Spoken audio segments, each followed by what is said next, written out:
تو روزہ ڈھال ہے اور جہنم سے آزادی کا ایک اہم ذریعہ ہے۔ روزہ اللہ اور بندے کے مابین ایک راز ہے۔ روزہ نور ہے، ضیاء اور روشنی ہے، اور آقا کریم صلی اللہ علیہ وآلہ وسلم نے روزے کی فضیلت بیان کرتے ہوئے ارشاد فرمایا کہ ہر شے کی کوئی زکوٰۃ ہوتی ہے، انسان کے جسم کی زکوٰۃ روزہ ہے۔ اگر روزہ رکھے گا تو جسم زکوٰۃ ادا کرے گا، جس طرح زکوٰۃ سے مال پاک ہوتا ہے، روزے سے جسم پاک ہو جاتا ہے۔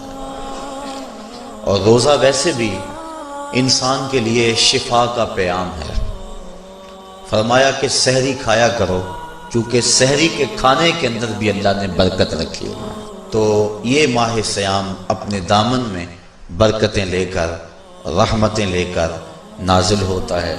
اس کا پہلا حصہ رحمت، درمیانی حصہ مغفرت، اور آخری حصہ جہنم سے آزادی کا مژدہ جاں فضا ہے۔ حدیث میں آتا ہے کہ اللہ نے میری امت کو رمضان المبارک کے روزے کے حوالے سے 5 چیزیں ایسی عطا کی ہیں جو اس سے قبل کسی امت کو نصیب نہیں ہوئی۔ ایک تو یہ کہ رمضان المبارک کے اندر روزہ رکھنے والے کے معدے سے جو بو نکلتی ہے، اللہ کو وہ مشک سے زیادہ محبوب ہے۔ دوسری بات کہ جب ماہ سیام آتا ہے تو شیاطین کو جکڑ دیا جاتا ہے۔ تیسری بات کہ روزے دار جب تک روزے میں رہتا ہے، فرشتے اس کے لیے مغفرت کی دعائیں کرتے رہتے ہیں۔ اور چوتھی بات، جب ماہ سیام کی آخری رات آتی ہے تو اس کے سارے گناہوں کو بخش دیا جاتا ہے اور اس کو جہنم سے آزادی کا پروانہ مل جاتا ہے۔ بلکہ ایک صحابی نے حضور سے عرض کی کہ آقا کریم، جو یہ جہنم سے آزادی کا پروانہ مومن کو ملتا ہے تو کیا یہ لیلۃ القدر کی رات ہے؟ تو آقا کریم نے فرمایا نہیں، جب مزدور اپنی مزدوری مکمل کرتا ہے، جب اس کی دہاڑی پوری ہو جاتی ہے تو پھر اس کو اس کا مالک کچھ دیتا ہے، تو یہ جو اس کو بخشش اور مغفرت کا مژدہ جاں فضا دیا جاتا ہے، یہ اس کی مزدوری ہے۔ اور فرمایا کہ جو لیلۃ القدر کی برکتیں اس کو حاصل ہوتی ہیں، یہ اس کے علاوہ ہیں۔ اور یہ اللہ تعالیٰ جل شانہ نے خاص کرم نوازی فرمائی بندہ مومن پر کہ اس کو یہ بابرکت رات عطا فرمائی۔ اور 5ویں فضیلت جو اس کو دی گئی، روزہ دار کو اور حضور سے قبل جو امتوں میں لوگ روزے رکھتے تھے، یہ فضیلتیں ان کو نہیں عطا کی گئی۔ جنت کو پورا ماہ مومن کے لیے آراستہ و پیراستہ کیا جاتا ہے۔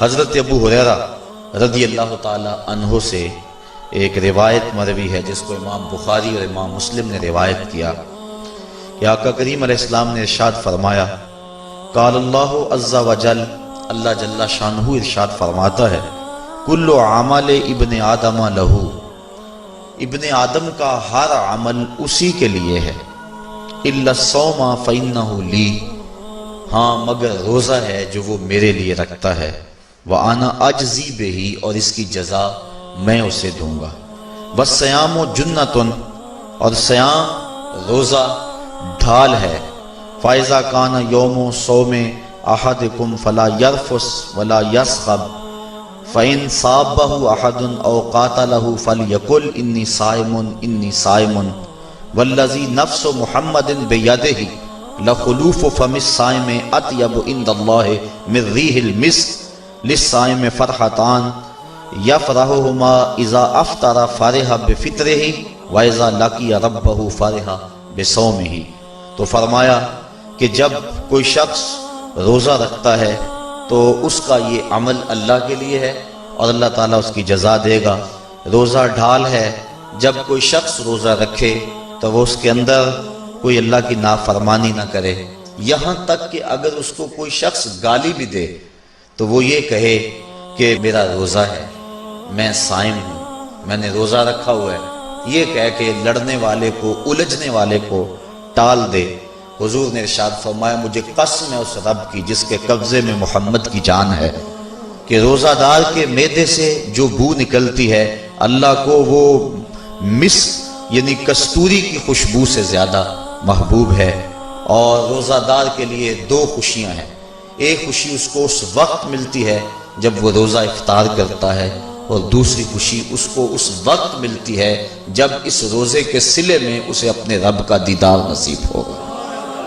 یہ بات ذہن میں رکھیں کہ اس دنیا پر سب سے بڑی دولت جو حضرت انسان کو دی گئی ہے وہ دولت ایمان ہے، اور قیامت کے دن سب سے بڑی دولت جو اہل ایمان کو دی جائے گی وہ اللہ تعالیٰ کا دیدار ہوگا۔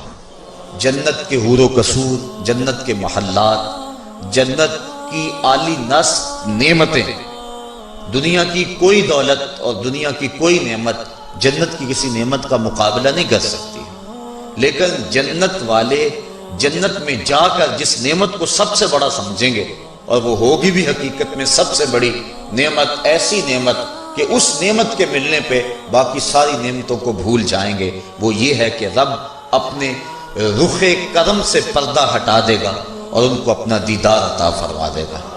تو یہ سب سے بڑی دولت جو مومن کو آخرت میں نصیب ہوگی یہ روزے کے صلے میں نصیب ہوگی۔ یہ روزے کا وہ ثمر ہے، یہ روزے کا وہ پھل ہے جو اللہ اہل ایمان کو قیامت کے دن عطا فرمائے گا۔